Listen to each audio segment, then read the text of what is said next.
yang penting sholat selesai. Apakah terkoneksi dengan Allah atau tidak, itu perkara lain.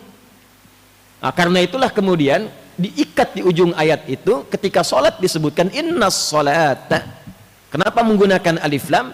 Karena kita mesti pastikan semua bagian sholat yang kita tunaikan itu terkoneksi kepada petunjuk dan ajaran Nabi, sehingga bukan hanya bacaan yang kita ungkapkan di lisan, gerakan yang kita lakukan, tapi juga ada hikmah yang kita pahami, bacaan yang kita mengerti, gerakan yang kita dalami, wa yuzakkikum, ada pengaruh kepada jiwa, sehingga kita menemukan sesuatu yang baru dalam hidup kita. Wa yu'allimukum ma lam takunu ta'lamun. Nah, ini tipikal ciri orang beriman, yang dengan itulah kemudian dia memburu waktu sholat yang telah ditetapkan. Inna sholata kanat 'alal mu'minina kitaban mauquta. Dia buru, jadi bukan dia tunggu, dia buru itu. Dia buru. Dan saat dikumandangkan konektivitas panggilan sholat, nanti getaran imannya itu mengkonfirmasi.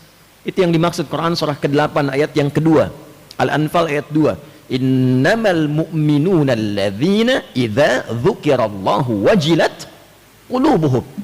Pakai innama adatul hasri dalam ilmu nahwu itu untuk membatasi satu informasi. Sungguh ciri dasar orang beriman itu yang paling pokok sebagai berikut. Jadi kalau nggak punya ini, imannya dipertanyakan. Yang paling pokok, idza dzukirallahu, bila disebutkan nama Allah, wajilat qulubuhum, ada konfirmasi getaran iman dalam tubuhnya, dalam hatinya.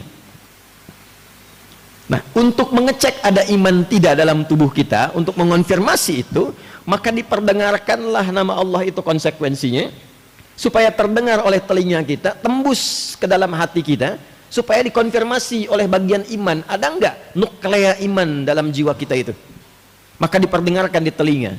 Telinga bahasa Arabnya udhun, jamaknya disebut dengan adhan.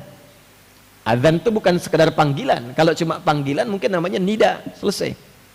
Ya. Kenapa disebut dengan azan? Karena panggilan ini diperdengarkan pada orang-orang yang masih punya pendengaran. Dan Anda tidak akan temukan satu panggilan yang disebutkan setiap pergantian waktu dalam sehari, mengiringi pergantian waktu, berubah dari gelap ke terang, ya kan? Muncul subuh, gitu kan? Ya, ketika berubah pergantian waktu ada panggilan. Pindah ke siang ada panggilan, siang ke sore ada panggilan, sore menjelang malam ada panggilan, datang malam sebelum tidur ada panggilan, untuk mengecek jangan-jangan paginya ada iman, sorenya hilang. Yusbihu mu'mina wa yumsi, jauh-jauh di Riau saja, Pekanbaru dengan Bengkalis sama nggak waktu subuhnya tuh? Dengan Kampar sama tak? Perbedaan waktu itu bukan sekedar menunjukkan tempat lokasinya berbeda, tapi untuk memperdengarkan bacaan sholat 24 jam tidak berhenti di muka bumi ini. Di mana ada panggilan ibadah, memperdengarkan Tuhannya 24 jam tidak berhenti. Manusia mana yang mampu membuat sistem seperti itu? Ini yang menunjukkan kebenaran ajaran Islam, yang menunjukkan dan menguatkan Islam itu bukan budaya, bukan buatan, tapi betul-betul ad-dinul haq. Karena itu pede Al-Quran mengatakan innad dina indallahil Islam. Nah, cuma pertanyaannya bagi yang mengaku muslim itu, ketika sudah mengatakan beriman, konfirmasinya ada enggak? Maka sholat pertama dari bangun tidur, nah ini yang mau saya sampaikan, dari bangun tidur kemudian kita terdorong untuk menunaikannya. Sholat pertama ini satu-satunya yang memiliki dua nama yang langsung disebutkan di Al-Quran, dan seluruh rangkaian namanya unik nanti ya. Jadi kalau ada kitab itu cukup bagus ya, misalnya Nadharat fi Ma'anis Shalah, ada Asrarus Shalah, dan beberapa kitab-kitab lainnya. Itu kalau kita ada kajian-kajian yang agak unik yang tidak banyak ulama mengkaji itu. Saya ambil contoh begini, nanti saya balik ke waktu awal. Kalau siang itu bahasa Arabnya apa? Nahar kan? Nahar kas-sa'id. Ini kan banyak mubalik majlis tabligh ini. Nahar. Tapi kenapa sholatnya zuhur namanya? Kan? Sore itu apa bahasa Arabnya? Masa al-khair ya akhi. Kok sholatnya asar? Kok namanya asar? Padahal asar itu kan bukan sore. Al-waqtul ladzi yu'asiruna fahuwa asrun. Setiap momentum yang kita lalui namanya asar. Kok sore sholatnya asar? Maghrib menjelang pergantian. Kalau malam apa? Lail, tapi sholatnya isya. Apa kaitan isya dengan asya? Apa kaitan asya dengan maisya? Itu semua nyambung. Tapi karena sekarang kultum, dan tadi dikatakan tausiah singkat, kan? Maka saya hanya akan buka bagian pertama saja. Kenapa sholat pertama itu subuh dan disebut juga dengan fajar? Kenapa ketika disebutkan fajar yang disebutkan Qur'annya? Kenapa ketika disebutkan subuh yang disebutkan tanafusnya?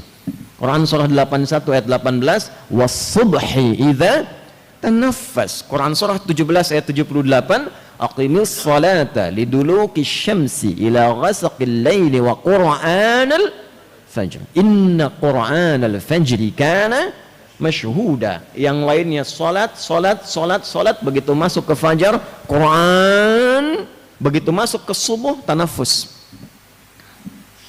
Pernah nggak kita kaji itu? Itu poin yang pertama dulu. Bapak Ibu sekalian, hadirin rahimani wa rahimakumullah. Saya mulai dari fajar dulu. Ada 3 kata dan 3-tiganya muncul di Quran. 1 fajar, 2 infajar, 3 fujur. Ya, fajar, infajar, 3 fujur. 3-tiganya punya akar kata yang sama, berasal dari huruf fa, jim, dan ra. Yang asal mula katanya adalah sesuatu yang memancar, ya, terhadap respon dari satu hal. Jadi ada satu pancaran, ya, untuk merespon satu hal, keluar pancaran itu. Jika yang dimaksud responnya fisikal, keluar memancar secara material, itu digunakan kata infajar namanya. Contoh gini, Umri mau bor air nih, aksi sosial misalnya ke satu daerah, mau bor air.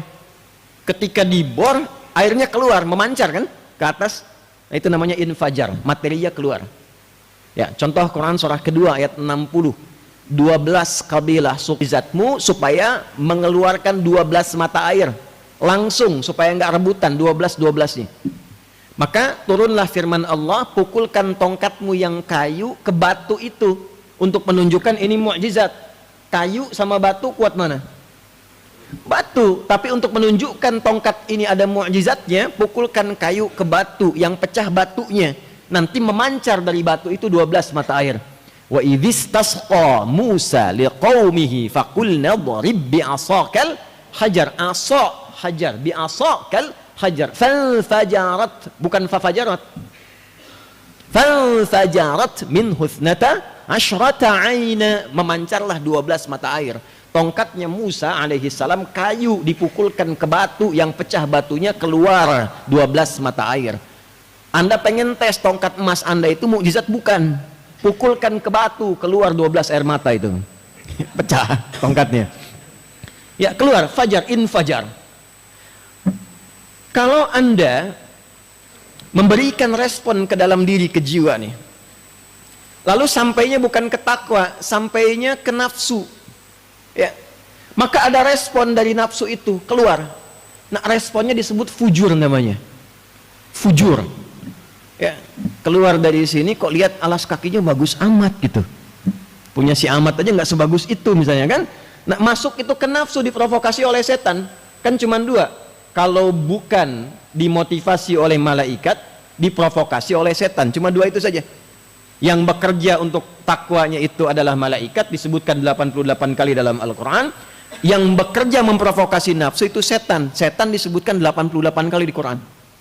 Jadi setiap kali kita ingin mengambil keputusan, yang akan merespon itu hanya 2 kemungkinan. Kalau bukan takwa, itu fujur di nafsunya. Karena itu tempatnya disebut dengan kolbun, karena selalu ada yang koluba, ya, ada dinamika di dalamnya, selalu bergetar, berbolak-balik, karena selalu ada